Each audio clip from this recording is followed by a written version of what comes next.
নেই কোনো স্কুল, নেই বিদ্যালয়ে পড়ার মতো আর্থিক সামর্থ্য। তাই দীর্ঘ 11 বছর ধরে খোলা আকাশের নিচে এভাবেই শিক্ষার আলোয় আলোকিত হচ্ছে এই এলাকার শিক্ষার্থীরা।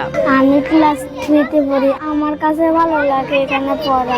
শিক্ষা, স্বাস্থ্য আর চিকিৎসা সেবা থেকে বঞ্চিত ছিল মিরসরাই উপজেলার উপকূলবর্তী অবহেলিত 2 গ্রাম গজারিয়া আর ডোমখালীর বেড়িবাঁধ এলাকার অধিকাংশ শিশু। পিছিয়ে পড়া এসব জনগোষ্ঠীর শিশুদের মাঝে শিক্ষার আলো ছড়িয়ে দিতে 2013 সালে স্থানীয় শিক্ষিত কয়েকজন যুবক প্রতিষ্ঠা করেন সোনালী স্বপ্ন পাঠশালা। সুবিধা বঞ্চিত মাত্র 14 জন শিশুদের নিয়ে বেড়িবাঁধের পরিত্যক্ত একটি ঘরে শুরু হয় পাঠদান। তবে স্থানীয় কিছু দুর্বৃত্ত সেই ঘর ভেঙে দিলে নিরুপায় হয়ে খোলা আকাশের নিচে চলে তাদের পাঠদান। সোনালী স্বপ্ন সংগঠন শুরু করেছিলাম 2010 সালে আমাদের বন্ধুরা মিলে।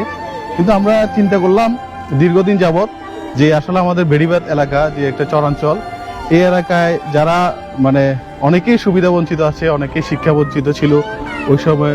সেই চিন্তা থেকে আমরা আসলে এই সোনালী স্বপ্ন পাঠশালাটা 2013 সালে শুরু করেছিলাম এখানকার মাত্র 14 জন স্টুডেন্ট নিয়ে। সপ্তাহে 2 দিন শুক্রবার এবং শনিবার বিকেল 3টা থেকে 5টা পর্যন্ত চলে এই পাঠদান কার্যক্রম। পড়াশোনার পাশাপাশি এসব শিশুদের জন্য ব্যবস্থা থাকে খাওয়া দাওয়ার ও নানান বিনোদনমূলক আয়োজনের। এখানে ভাইয়ারা আমাদেরকে পড়ার পাশাপাশি বিভিন্ন জিনিসপত্র দিয়ে থাকেন। এখানে প্রায় 6 বছরের মতো পড়াশোনা করেছি।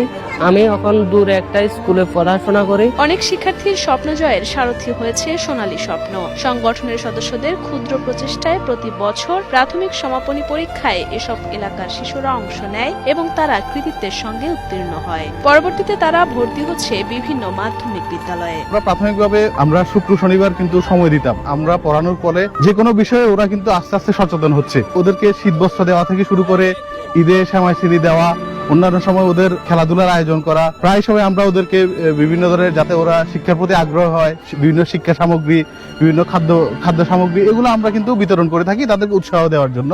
বেড়িবাঁধ এলাকা থেকে শিক্ষা প্রতিষ্ঠান দূরে হওয়ায় এবং যাতায়াত সমস্যার কারণে বিদ্যালয়ে গিয়ে পাঠদান নিতে পারে না এসব শিশুরা। তাছাড়া বৃষ্টির দিনে খোলা আকাশের নিচে পাঠদানে ব্যাঘাত ঘটায় কাছাকাছি একটি প্রাথমিক বিদ্যালয় প্রতিষ্ঠায় এবং সাইক্লোন শেল্টার তৈরির অনুরোধ জানান অভিভাবক ও সংগঠনের সদস্যরা।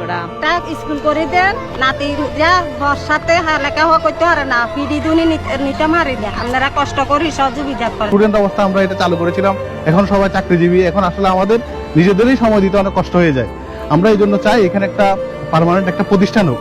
এই এলাকায় কিন্তু আমাদের এখানে একটা স্কুল করার জন্য সবকিছুই আছে। এখানে যদি মাঝখানে একটা যদি সাইক্লোন শেল্টার হয় বা একটা স্কুল হয় তাহলে কিন্তু সবাই উপকৃত হবে। 100-এরও উপরে শিক্ষার্থী রয়েছে। বর্ষাকালে আমাদের এই শিক্ষার্থীদের নিয়ে আমাদের অনেক সমস্যার সৃষ্টি হয়। আমাদের এখানে যদি স্থায়ীভাবে একটা ভবন হয় তাহলে এই এলাকা আরো বেশি আলোকিত হবে বলে আশা করছি।